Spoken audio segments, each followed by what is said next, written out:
लड़की सच में परिवार की असली बेटी है या नहीं, ये पता लगाने के लिए गोद ली हुई बेटी ने चाल चली। जब वो लड़की का ताज ठीक कर रही थी तभी उसने चुपके से उसके बाल का एक लट निकाल लिया और नौकरानी को दे दिया डीएनए टेस्ट करवाने के लिए, क्योंकि असली परिवार की बेटी को तो वो पहले ही मरवा चुकी थी। वो कभी वापस जिंदा नहीं आ सकती थी। दरअसल 1 महीने पहले ही परिवार को अपनी 20 साल से बिछड़ी असली बेटी मिली थी। इतने सालों की कमी पूरी करने के लिए माता पिता ने उसके लिए एक भव्य पहचान समारोह रखा, लेकिन समारोह से 1 दिन पहले गोद ली हुई बेटी को डर था कि असली बेटी वापस आकर उसकी जगह छीन लेगी, इसलिए उसने हथियारों को भेजकर उसे मरवा दिया। मरने से पहले असली बेटी ने अपनी सहेली से कहा कि वो उसकी जगह परिवार में जाए, उसकी तरह सुख भी पाए और उसका बदला भी ले। अगले दिन समारोह शुरू हुआ। सबको लगा था कि वो लड़की गांव की सीधी सादी होगी, लेकिन जैसे ही वो कार से उतरी उसकी खूबसूरती और आत्मविश्वास ने सबको हैरान कर दिया। भीड़ में चमकती उस लड़की को देखकर गोद ली हुई बेटी अंदर ही अंदर जलने लगी। उसने तुरंत हत्यारों को फोन किया, लेकिन उन्होंने साफ कहा कि असली लड़की मर चुकी है। तभी गोद ली हुई बेटी को समझ आ गया कि ये लड़की नकली है। उसने सच्चाई पता करने के लिए एक नया प्लान बनाया। वो लड़की को गहनों के कमरे में ले गई और बोली, तुम जो चाहो एक गिफ्ट चुन लो। उसे पूरा यकीन था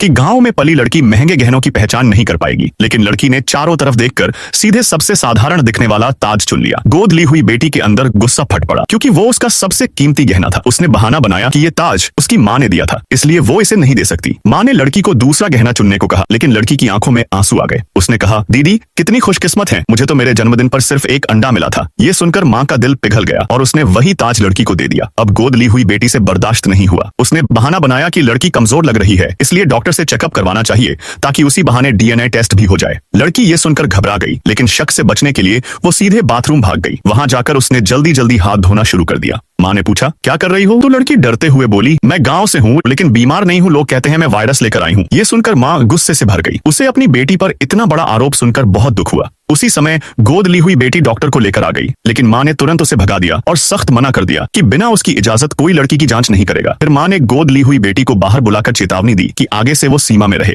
गोद ली हुई बेटी ये सुनकर अंदर ही अंदर जल उठी। तभी लड़की उसके पास आई और धीरे से बोली, इस सीढ़ी के पास कोई कैमरा नहीं है। गोद ली हुई बेटी को लगा वो ड्रामा करेगी, लेकिन अगले ही पल लड़की ने उसे जोर से धक्का दे दिया। गोद ली हुई बेटी सीढ़ियों से गिरकर बुरी तरह घायल हो गई। माँ और भाई दौड़ कर आए। भाई ने तुरंत लड़की पर इल्जाम लगाया, लेकिन तभी पिता मेहमानों के साथ वहां आ गए। लड़की ने तुरंत मासूम बनकर कहा, मैं दीदी को माफ करती हूँ। मेहमानों के सामने पिता ने गोद ली हुई बेटी को ही डांट दिया और कहा कि वो तमाशा ना करे। अपमान से झलकर गोद ली हुई बेटी अपने कमरे में चली गई। भाई और मंगेतर ने मिलकर प्लान बनाया कि वो खुद चोरी छिपे डीएनए टेस्ट करेंगे। गोद ली हुई बेटी तुरंत लड़की के कमरे में गई, माफी का बहाना बनाया और ताज ठीक करते समय फिर से उसका एक बाल निकाल लिया और नौकरानी को टेस्ट के लिए भेज दिया। थोड़ी देर बाद समारोह शुरू हुआ। जैसे ही पिता लड़की की पहचान घोषित करने वाले थे, नौकरानी रिपोर्ट लेकर आ गई। गोद ली हुई बेटी के चेहरे पर खतरनाक मुस्कान आ गई। वो दौड़कर माता पिता के पास गई और बोली, ये परिवार की असली बेटी नहीं है।